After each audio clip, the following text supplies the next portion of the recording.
क्या किसी को भी ये पता है कि दुनिया के सबसे बेहतरीन कैनेडियन आइस हॉकी खिलाड़ियों में से ज्यादातर का जन्म जनवरी, फरवरी या मार्च के महीने में ही क्यों होता है? ये सच में एक बहुत ही अजीब आंकड़ा है ना? मतलब क्या ये कोई ज्योतिष का चमत्कार है, या फिर शायद सर्दियों में पैदा होने वाले बच्चे बर्फ पर कुछ ज्यादा ही अच्छा खेलते हैं? ऐसा कुछ भी नहीं है। बिल्कुल नहीं है। असल में ये तो उस बहुत ही छिपे हुए और ताकतवर सिस्टम का एक हिस्सा है जो ये तय करता है कि कौन इंसान सफल होगा और कौन नहीं। एकदम सही बात है। और मतलब जब हम इन आंकड़ों को पहली बार गहराई से देखते हैं ना, तो सच में दिमाग चकरा जाता है। बिल्कुल चकराता है। क्योंकि हम तो हमेशा से यही मानते आए हैं कि सफलता का मतलब बस एक इंसान की अपनी पैदाइशी प्रतिभा और उसकी जीतोड़ मेहनत है। बस यही दो चीजें हैं। हाँ, हमें तो बचपन से यही सिखाया गया है। लेकिन ये जो हॉकी वाला उदाहरण है ना, ये हमें बहुत साफ बताता है कि सफलता की इस पूरी कहानी में कुछ ऐसे अनदेखे धागे हैं जो पर्दे के पीछे से सब कुछ कंट्रोल कर रहे होते हैं। और आज की हमारी इस विस्तार से की जाने वाली चर्चा का विषय भी यही पर्दे के पीछे की कहानी है। आज हम मैल्कम ग्लैडवेल की बहुत ही मशहूर किताब आउटलायर्स के आधार पर इसी सफलता के असली विज्ञान को डिकोड करने वाले हैं। बहुत ही दिलचस्प किताब है ये। बहुत ज्यादा। तो हमारा मिशन आज ये है कि हम उन बातों पर से पर्दा उठाएं जो सच में एक असाधारण सफलता को आकार देती हैं। बिल्कुल। हमारी कोशिश यही रहेगी कि हम इस चर्चा के जरिए सफलता को देखने का लोगों का नजरिया पूरी तरह से बदल दें, ताकि हम सब बेवजह खुद की दूसरों से तुलना करना बंद कर सकें। तो चलिए बिना किसी देरी के इस रहस्यमयी दुनिया में कदम रखते हैं। चलिए शुरू करते हैं। इस पूरी चर्चा की सबसे पहली और सबसे बड़ी चुनौती ना हमारी उस धारणा को लेकर है जहां हम टैलेंट को यानी प्रतिभा को ही सब कुछ मान लेते हैं। हाँ, टैलेंट तो जैसे सबसे बड़ा जादुई शब्द बन गया है। बिल्कुल।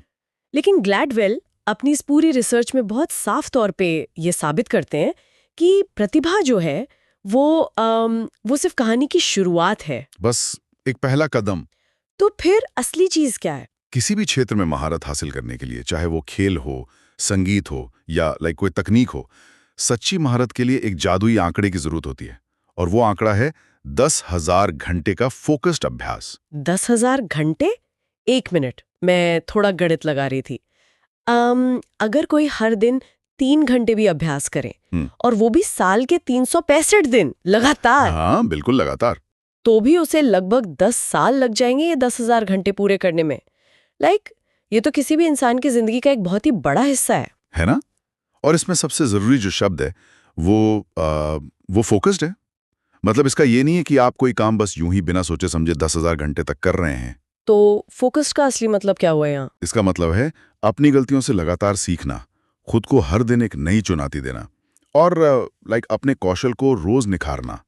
ग्लैडवेल ने इस बात को साबित करने के लिए ना द बीटल्स का बहुत ही एक शानदार उदाहरण दिया है। ओ बीटल्स, उनके तो गाने हम सब सुनते हैं। हाँ, और जब हम बीटल्स के बारे में सोचते हैं तो हमें अक्सर क्या लगता है, यही ना कि वो बस रातों रात सुपरस्टार बन गए थे। बिल्कुल ऐसे ही लगता है। मतलब ऐसा लगता है कि 4 लड़के बस गिटार लेकर आए, उन्होंने एक गाना गाया और पूरी दुनिया उन पे फिदा हो गई। लेकिन असलियत इसके बिल्कुल उलट है। 1964 में अमेरिका में मशहूर होने से बहुत पहले बीटल्स ने जर्मनी के हैम्बर्ग शहर में बहुत ही कड़ा संघर्ष किया था। हैम्बर्ग में? मुझे ये नहीं पता था। जी हाँ, वे वहां के छोटे छोटे क्लबों में हफ्ते के 7 दिन और हर रात लगातार 8-8 घंटे तक लाइव परफॉर्मेंसेस देते थे। 8 घंटे लगातार? बाप रे! मतलब अगर मैं सोचूं तो कोई भी सामान्य बैंड आज के समय में मुश्किल से 1 या 2 घंटे का शो करता है, उसके मुकाबले ये तो बहुत ही भयानक मेहनत है। एकदम सही। और क्योंकि उन्हें इतनी लंबी शिफ्ट पूरी करनी होती थी तो जाहिर है कि वे सिर्फ अपने ही गिने चुने गाने नहीं गा सकते थे। हाँ, वरना लोग बोर हो जाते। बिल्कुल। इसलिए उन्हें रॉक, जैज, ब्लूज मतलब हर तरह का संगीत बजाना पड़ा। उन 8 घंटों की जो थका देने वाली शिफ्ट थी ना, उसने उन्हें लगातार नए प्रयोग करने पर मजबूर किया। तो वो बस गा नहीं रहे थे, वो सीख भी रहे थे। एकदम। और जब तक बीटल्स को अपनी पहली बड़ी सफलता मिली तब तक वे लगभग 1200 लाइव शो कर चुके थे। आज के कई मशहूर बैंड अपने पूरे करियर में इतने शो नहीं करते। मतलब हैम्बर्ग के उन क्लबों ने ही असल में उनके वो 10,000 घंटे पूरे करवाए। बिल्कुल सही कहा आपने। मैं इसे कुछ ऐसे समझ रही हूँ कि टैलेंट जो है वो शायद एक बहुत ही शानदार एक हाई स्पीड कार के इंजन की तरह है। देखने में भी बहुत अच्छा है, उसमें क्षमता भी बहुत है। हाँ, बहुत ही पावरफुल इंजन। लेकिन वो जो 10,000 घंटे का अभ्यास है ना, वो असल में वो ईंधन है और वो लंबी सड़क है जो उस कार को सच में उसकी मंजिल तक पहुंचाती है। ये बहुत ही सटीक एनालॉजी आपकी। बिना सड़क और ईंधन के दुनिया का सबसे बेहतरीन इंजन भी बस भाई गैराज में ही धूल खाएगा, उसका कोई फायदा नहीं है। सही बात है। और मैंने किताब के इसी हिस्से में ना वो बिल गेट्स वाला किस्सा भी पढ़ा था, जो मुझे और भी ज्यादा हैरान कर गया। हाँ, वो भी बहुत दिलचस्प है। मतलब हम सब बिल गेट्स को एक कंप्यूटर जीनियस मानते हैं, लेकिन 1968 में जब बिल गेट्स सिर्फ 13 साल के थे, तब उनके स्कूल के मदर्स क्लब ने बच्चों के लिए टाइम शेयरिंग कंप्यूटर टर्मिनल खरीदा था। हाँ, और यहाँ ना हमें इस बात की अहमियत गहराई से समझनी होगी। बात हो रही है 1968 की। हाँ, जब कंप्यूटर कमरे के बराबर होते थे। बिल्कुल। उस वक्त ज्यादातर बड़ी यूनिवर्सिटीज के प्रोफेसरों के पास भी कंप्यूटर तो कोई पहुंच नहीं थी, और वहां एक 8वीं क्लास के बच्चे को ऐसा सिस्टम मिल गया जिसपे वो दिन रात प्रोग्रामिंग कर सकता था। ये तो किस्मत की बात है। हाँ। और वो तो आधी रात को उठकर चुपचाप स्कूल जाते थे ताकि वो कंप्यूटर पर बस कोडिंग कर सकें। बिल्कुल लगन थी उनमें। हाँ, और जब तक बिल गेट्स ने हार्वर्ड से ड्रॉप आउट किया और माइक्रोसॉफ्ट की शुरुआत की, तब तक वे भी प्रोग्रामिंग में अपने वो 10,000 घंटे पूरे कर चुके थे। एकदम सही। तो यहाँ से ना एक बहुत ही थोड़ा परेशान करने वाला सवाल मेरे दिमाग में आ रहा है। अच्छा, वो क्या? मान लीजिए कोई इंसान है जो पूरी तरह से प्रतिबद्ध है। वो कहता है कि मैं 10,000 घंटे देने को तैयार हूँ, मैं अपनी उस कार में वो ये ईंधन डालने को तैयार हूँ। ठीक है। लेकिन क्या ये 10,000 घंटे लगाने का मौका हर किसी को मिलता है? मतलब बीटल्स को हैम्बर्ग जाने का मौका मिल गया, बिल गेट्स को 1968 में वो कंप्यूटर मिल गया। हाँ, मौका तो मिला। तो क्या सफलता इस बात पे भी निर्भर करती है कि आपको वो अभ्यास करने का अवसर ही मिला या नहीं? आपने बिल्कुल सही नब्ज पकड़ी है यहाँ। और यहीं से ना हमारी चर्चा वापस उस हॉकी वाले सवाल पर आती है जिससे अपनी शुरुआत की थी। अच्छा, तो अब हॉकी का रहस्य खुलने वाला है। हाँ, ग्लैडवेल इसे अपनी किताब में कंपाउंडिंग एडवांटेज कहते हैं, या अगर हिंदी में कहें तो शुरुआती फायदों का एक चक्र। तो जरा उस हॉकी वाले रहस्य से पर्दा उठाइए। ये जनवरी और फरवरी का क्या चक्कर था? देखिए, कनाडा में जो आइस हॉकी खेलने वाले बच्चे होते हैं, उनके लिए एक एज कट ऑफ होता है। मतलब उम्र की एक सीमा होती है जो 1 जनवरी तय की गई है। ठीक है, 1 जनवरी। इसका सीधा सा मतलब यह है कि 1 जनवरी को पैदा हुआ बच्चा और उसी साल के 31 दिसंबर को पैदा हुआ बच्चा, दोनों एक ही लीग में खेलते हैं। तो इसमें दिक्कत क्या है? वो दोनों एक ही साल के तो है ना? सुनने में एक ही साल लगता है, लेकिन जब कोई बच्चा 9 या 10 साल का होता है ना, तो 12 महीने का जो शारीरिक अंतर होता है वो बहुत बड़ा होता है। ओह, अच्छा। जनवरी में पैदा हुआ बच्चा उस दिसंबर में पैदा हुए बच्चे से लगभग पूरा 1 साल बड़ा है, तो वो स्वाभाविक रूप से ज्यादा लंबा, ज्यादा भारी और बहुत ज्यादा ताकतवर होता है। अब मुझे समझ आ रहा है कि कहानी कहाँ जा रही है। हाँ, अब आप इसे कोच के नजरिए से सोचिए। कोच मैदान पर देखता है कि वो जनवरी वाला बच्चा बर्फ पर ज्यादा तेज दौड़ रहा है, बहुत ज्यादा जोर से हिट कर रहा है। और कोच को लगता होगा कि ये बच्चा बहुत टैलेंटेड है। बिल्कुल, कोच को लगता है कि ये बच्चा बहुत टैलेंटेड है, जबकि असलियत में वो बस शारीरिक रूप से थोड़ा ज्यादा परिपक्व है। नतीजा ये होता है कि उस बड़े बच्चे को किसी एलीट टीम या ऑल स्टार टीम में चुन लिया जाता है। और एक बार वो बच्चा एलीट टीम में आ गया तो फिर तो उसकी पूरी कहानी बदल जाती है। एकदम। एलीट टीम में आने के बाद उस बच्चे को और भी बेहतर कोच मिलते हैं। वो सामान्य बच्चों से 3 गुना ज्यादा मैच खेलता है और उसे प्रैक्टिस करने के लिए बहुत बेहतर सुविधाएं मिलती हैं। तो वो और बेहतर होता जाता है। हाँ, 10 साल की उम्र में जो एक बहुत ही छोटा सा शारीरिक अंतर था ना, वो 15 साल की उम्र तक आते आते एक विशाल फासले में बदल जाता है। वो बच्चा सच में एक बेहतरीन खिलाड़ी बन जाता है। और वो दिसंबर वाला बच्चा जो शायद टैलेंट में बिल्कुल भी कम नहीं था, वो खुद को दूसरों से कमजोर मानकर अक्सर खेल ही छोड़ देता है। रुकिए एक मिनट, ये विचार तो थोड़ा अगर मैं सच कहूँ तो ये बहुत ही निराशाजनक लग रहा है मुझे। अच्छा, आपको ऐसा क्यों लगता है? क्योंकि मतलब इसका तो ये हुआ ना कि रेस शुरू होने से पहले ही कुछ लोगों को शुरुआती लाइन से 10 कदम आगे खड़ा कर दिया गया है। हाँ, ये देखने का एक नजरिया है। अगर किसी को शुरुआत में ही एक इतना बड़ा फायदा सिर्फ जन्म के महीने की वजह से मिल गया और दूसरे को नहीं मिला, तो दूसरा तो वैसे ही पीछे रह गया ना। आपकी बात समझ रहा हूं मैं।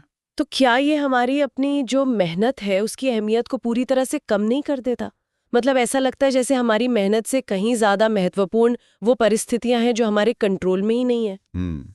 ये एक बहुत ही स्वाभाविक प्रतिक्रिया है। मतलब जब कोई भी पहली बार इस सच्चाई का सामना करता है तो ये थोड़ा चुभता जरूर है। समाजशास्त्रियों ने इस पूरी प्रक्रिया को एक नाम दिया है। क्या नाम दिया है? इसे कहते हैं द मैथ्यू इफेक्ट। ये बाइबल की एक आयत से लिया गया है जिसका मतलब है कि जिसके पास है उसे और दिया जाएगा और जिसके पास नहीं है उससे वो भी ले लिया जाएगा जो उसके पास है। बाप रे, ये तो सच में डराने वाली बात है। लेकिन हमें इसे निराशा की तरह नहीं देखना चाहिए। इसे बस एक सिस्टम की वास्तविकता की तरह देखिए। ये मेहनत की अहमियत को बिल्कुल भी कम नहीं कर रहा है। वो कैसे? देखिए, जनवरी में पैदा होने वाले उस हॉकी खिलाड़ी ने भी कोई कम मेहनत नहीं की है। उसने भी खून पसीना एक किया है। उसने भी वो 10,000 घंटे बर्फ पर बिताए हैं। हाँ, मेहनत तो उसने भी की है, ये तो सच है। बिल्कुल। बस हमें ये समझना होगा कि छोटे लाभ समय के साथ कैसे कंपाउंड होते हैं, यानी चक्रवृद्धि ब्याज की तरह बढ़ते हैं। मतलब जिस इंसान ने शुरुआत में बस थोड़ी सी भी बढ़त हासिल कर ली, तो हमारा जो समाज है और सिस्टम है वो उसे खुद ही सफलता की तरफ ढकेलने लगता है। एकदम सही पकड़े आप। छोटे शुरुआती फायदे इंसान को बेहतर अवसर दिलाते हैं और फिर वे बेहतर अवसर आगे चलकर और भी ज्यादा विकास का कारण बनते हैं। तो ये एक तरह का स्नोबॉल इफेक्ट है। हाँ, बिल्कुल एक स्नोबॉल इफेक्ट की तरह ही है। जब बर्फ का कोई गोला पहाड़ से नीचे लुढ़कता है तो शुरू में वो बहुत ही छोटा सा होता है। हाँ, बस मुट्ठी भर बर्फ। लेकिन अगर उसे लुढ़कने के लिए एक साफ और लंबी ढलान मिल जाए तो वो नीचे पहुंचते पहुंचते एक बहुत ही विशाल हिमस्खलन बन जाता है। ये तो समझ में आता है। लेकिन अब मैं ना एक कदम और पीछे जाना चाहती हूँ। बताइए। हमने अभी देखा कि हॉकी में जो ये शुरुआती फायदा था वो बस जन्म के महीने से मिला, और बिल गेट्स को ये फायदा एक अमीर मदर्स क्लब से मिल गया। हाँ, सही बात है। तो क्या ये जो सही समय या जिसे हम टाइमिंग कहते हैं, ये सिर्फ किस्मत का खेल है? किस्मत का इसमें हाथ जरूर है, इससे कोई इनकार नहीं कर सकता। लेकिन ये पूरी तरह से बस बेतरतीब या रैंडम नहीं है। अच्छा, तो इसमें भी कोई पैटर्न है? बिल्कुल। ग्लैडवेल इसके पीछे कुछ बहुत ही ठोस पैटर्न दिखाते हैं और इसका सबसे बड़ा जो सबूत है वो है इंसान के जन्म का साल और उस समय उसके आसपास का आर्थिक माहौल। एक मिनट, जन्म का साल? मतलब मैं किस साल में पैदा हुई हूँ ये भी मेरी सफलता को तय कर सकता है? पूरी तरह से तय कर सकता है। चलिए इसका एक उदाहरण लेते हैं, सिलिकॉन वैली के अरबपतियों का। ठीक है। अगर हम दुनिया के कुछ सबसे बड़े तकनीकी दिग्गजों की जन्म तिथि देखें तो एक बहुत ही अजीब सा पैटर्न नजर आता है। बिल गेट्स 1955 में पैदा हुए। ओके। पॉल एलन 1953 में, स्टीव जॉब्स 1955 में और एरिक श्मिट भी 1955 में। अरे एक मिनट रुकिए, ये सब के सब 1953 से 1956 के बीच ही पैदा हुआ है। ये कैसे संभव है ना हैरानी की बात। इसे ऐसे समझिए, 1975 में दुनिया का सबसे पहला व्यावसायिक पर्सनल कंप्यूटर, जिसे ऑल्टेयर 8080 कहते हैं, वो बाजार में आया था। ठीक है, 1975 में। अब इस नई कंप्यूटर क्रांति का हिस्सा बनने के लिए ना आपकी उम्र एकदम सटीक होनी चाहिए थी। सटीक उम्र से आपका क्या मतलब है? मतलब बहुत ज्यादा युवा भी नहीं और बहुत ज्यादा बूढ़े भी नहीं। एकदम सही बात है। मान लीजिए अगर आपका जन्म 1945 के आसपास हुआ था तो 1975 तक आते आते आप 30 साल के हो चुके थे। हाँ, 30 साल। और उस उम्र में आपने शायद शादी कर ली थी, घर का कोई बड़ा लोन चल रहा होगा और आप IBM जैसी किसी बड़ी कंपनी में एक सुरक्षित नौकरी कर रहे होंगे। तो जाहिर है मैं वो सुरक्षित नौकरी छोड़ के एक बिल्कुल नई और अजीब सी कंप्यूटर क्रांति में जोखिम तो नहीं ले सकती थी। बिल्कुल। और दूसरी तरफ अगर मान लीजिए मैं 1965 में पैदा हुआ होता तो 1975 में मैं सिर्फ 10 साल का होता। हाँ, तब तो आप कंप्यूटर क्रांति में शामिल होने के लिए बहुत ही छोटे होते। सही कहा। लेकिन अगर आप 1954 या 1955 में पैदा हुए तो 1975 में आप सिर्फ 20 या 21 साल के थे। मतलब मैं कॉलेज में होती? हाँ, आप कॉलेज में थे। आपके ऊपर कोई पारिवारिक जिम्मेदारी नहीं थी, कोई भारी लोन नहीं था। आप आराम से कॉलेज से ड्रॉप आउट करके दिन रात इस बिल्कुल नई तकनीक पर काम कर सकते थे। वो समय, वो साल एकदम सटीक था। वाह, ये तो बिल्कुल सर्फिंग करने जैसा है। मतलब समुद्र में एक बहुत ही बड़ी लहर आ रही है, लेकिन अगर आप सही समय पर सही जगह पर नहीं है ना, तो लहर या तो आपके ऊपर से निकल जाएगी या आप तक कभी पहुंचेगी ही नहीं। बहुत ही बढ़िया उदाहरण दिया आपने। मतलब मैं तो लग रहा है गलत दशक में पैदा हो गई, वरना शायद मैं भी आज सिलिकॉन वैली में अपना खुद का प्राइवेट जेट उड़ा रही होती। हाँ, हम में से बहुत से लोग ऐसे ही सोच सकते हैं। लेकिन ये बात सिर्फ जन्म के साल तक ही सीमित नहीं है। तो इसमें और क्या शामिल है? इसमें आपका जो परिवेश है या आपका जो माहौल है वो भी एक बहुत बड़ी भूमिका निभाता है। मतलब आप किस संस्कृति में बड़े हुए हैं, आपके माता पिता क्या काम करते थे, ये सब चीजें आपके व्यवहार को गहराई से आकार देती हैं। इसका कोई उदाहरण है क्या किताब में? हाँ, ग्लैडवेल ने ना न्यूयॉर्क के यहूदी प्रवासियों का एक बहुत अच्छा उदाहरण दिया है। अच्छा, बताइए। 19वीं सदी के अंत और 20वीं सदी की शुरुआत में जो यहूदी यूरोप से अमेरिका आए थे वो ज्यादातर कपड़ों के व्यापार में थे, यानी गारमेंट इंडस्ट्री में। ठीक है, दर्जी या कपड़े बनाने वाले। बिल्कुल, उन्होंने वहां बहुत ही कड़ी मेहनत की। लेकिन मजेदार बात यह है कि उनकी जो अगली पीढ़ी थी ना, वो कपड़े के व्यापार में बिल्कुल नहीं गई। उनके बच्चे ज्यादातर वकील और डॉक्टर बने। ऐसा क्यों हुआ? उन्हें तो अपने परिवार का बिजनेस संभालना चाहिए था ना। ऐसा इसलिए हुआ क्योंकि उस गारमेंट इंडस्ट्री ने उन्हें ग्राहकों से मोल भाव करना, कॉन्ट्रैक्ट पढ़ना और बिजनेस की जो छोटी छोटी बारीकियां होती हैं वो सिखा दी थी। तो वो स्किल्स काम आई? बिल्कुल, उन माता पिता ने अपने बच्चों को वही प्रैक्टिकल इंटेलिजेंस या व्यावहारिक बुद्धिमत्ता दी। उन्होंने बच्चों को अथॉरिटी से सवाल करना और खुद के हक के लिए लड़ना सिखाया। तो जब वे बच्चे बड़े होकर कानून की दुनिया में गए तो वो पहले से ही उस माहौल के लिए पूरी तरह तैयार थे? एकदम सही। तो इसका सीधा सा मतलब यह है कि कोई भी इंसान अपने आप में एक अकेला द्वीप नहीं होता। हाँ, मतलब कोई भी सफलता एकदम अकेले में नहीं मिलती। बिल्कुल, सफलता कभी भी एक शून्य में नहीं बनती। हम जिस इकोसिस्टम में रहते हैं ना, वो हमारी सफलता का एक तरह से सहलेखक होता है। ये बहुत ही गहरी बात है। जब हम इन सारी बातों को एक साथ जोड़ते हैं, वो 10,000 घंटे का मौका, जनवरी में पैदा होने का फायदा, 1955 में जन्म लेना या एक खास संस्कृति में पले बड़े होना, तो सफलता की जो तस्वीर बनती है ना, वो हमारी पुरानी उस गणित की साफ सुथरी किताब से बिल्कुल अलग है। और सच कहूं तो यही इस पूरी रिसर्च का सबसे ज्यादा शक्तिशाली और सबसे सुकून देने वाला निष्कर्ष भी है। सुकून देने वाला? वो कैसे? क्योंकि जब हम इस सच्चाई को गहराई से समझ लेते हैं ना, तो हमारे कंधों से एक बहुत बड़ा बोझ उतर जाता है। कैसा बोझ? जरा सोचिए, कितने ही लोग हर दिन खुद को कोसते रहते हैं। वे अपनी प्रगति की तुलना किसी बेहद सफल व्यक्ति से करते हैं और सोचते हैं कि मैं उसके जितना सफल क्यों नहीं हूं, मुझ में आखिर क्या कमी है। हाँ, लोग सोचते हैं कि शायद मैं पर्याप्त स्मार्ट नहीं हूँ या मैं उतनी मेहनत नहीं कर रही। बिल्कुल, ये तो आजकल बहुत ही आम बात हो गई है। हम हर दिन सोशल मीडिया खोलते हैं, वहाँ दूसरों की सफलता की चमकदार कहानियां देखते हैं और बस खुद को असफल महसूस करते हैं। रात दिन एक अजीब से तनाव में जीते हैं। लेकिन आज की इस चर्चा के बाद मुझे लगता है कि इंसान को ये समझना चाहिए कि जो खाई उसे अपने और उस सफल व्यक्ति के बीच दिख रही है, वो हमेशा सिर्फ टैलेंट या मेहनत की कमी के कारण नहीं होती। हाँ, शायद परिस्थितियां अलग थीं। बिल्कुल, हो सकता है कि उनकी रेस का ट्रैक ही बिल्कुल अलग था। हो सकता है कि उन्हें वो 10,000 घंटे पूरे करने का जो सही माहौल था वो आपसे पहले मिल गया हो। यानी हम एक ऐसी दौड़ में खुद को हारता हुआ मान लेते हैं जिसके नियम हर खिलाड़ी के लिए शुरू से ही अलग-अलग थे। एकदम सही कहा आपने। ये ज्ञान तो सच में एक बहुत बड़ी मानसिक शांति देता है। ये हमें इस अपराध बोध से पूरी तरह से मुक्त कर देता है कि हम में कोई व्यक्तिगत कमी है। बिल्कुल सही। जब हम सफलता के इस पूरे सिस्टम को अच्छे से समझ लेते हैं तो हम उस रहस्यमयी दलदल से बाहर आ जाते हैं जहां हम बिना किसी संदर्भ के बस खुद को कमतर आंक रहे थे।